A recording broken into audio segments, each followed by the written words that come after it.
You're scrolling in a dark room when a notification pops up. Instantly, the screen's glow shifts from a distraction to a source of quiet alarm. Because digital environments move so fast, adults are rarely the ones to discover a brewing crisis. You are. When a disturbing message hits a group chat, you become the de facto first responder. This creates an immediate, paralyzing weight. You might wonder if you're overreacting, if the person was just joking, or if you'll ruin someone's life. Navigating this moment does not require you to build a case or find definitive proof. It requires a shift in how you view the act of speaking up. Following an established protocol when a line is crossed provides a baseline for community survival. Identifying what demands an intervention is easier when you view risk through 3 distinct zones.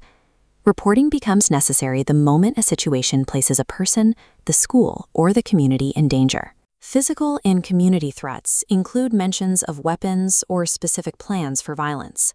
Direct threats should never be ignored, even when someone claims they are only joking. The interpersonal zone covers repeated, humiliating cyberbullying.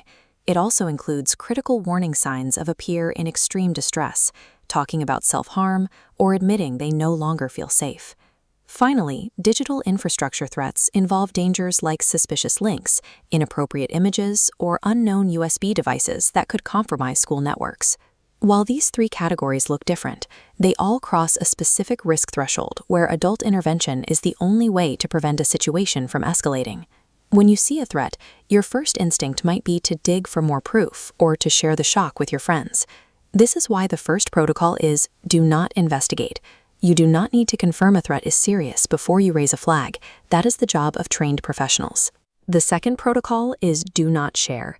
As this network model shows, forwarding a screenshot to a group chat multiplies the harm by broadcasting the threat to more people. The third protocol is no dangerous secrets. A promise to keep a secret is voided once physical safety is at risk.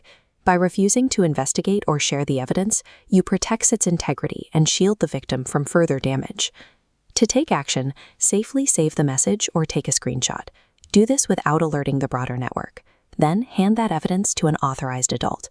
A teacher, a parent, a guidance counselor, or school safety officer are all equipped to take the next step. This handoff transfers responsibility to a system specifically designed to handle crises.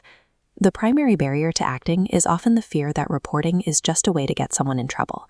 In reality, reporting ensures a student gets professional support while there is still time to prevent a tragedy. It connects someone in crisis to the help they need before a situation spirals out of control. Carrying a dangerous secret is an isolating burden. Stepping up to protect the community provides physical relief and the confidence you've done your part. This creates a simple framework for a safer school. See something, say something, support someone. Safe digital schools are built on the collective willingness of every student to protect one another.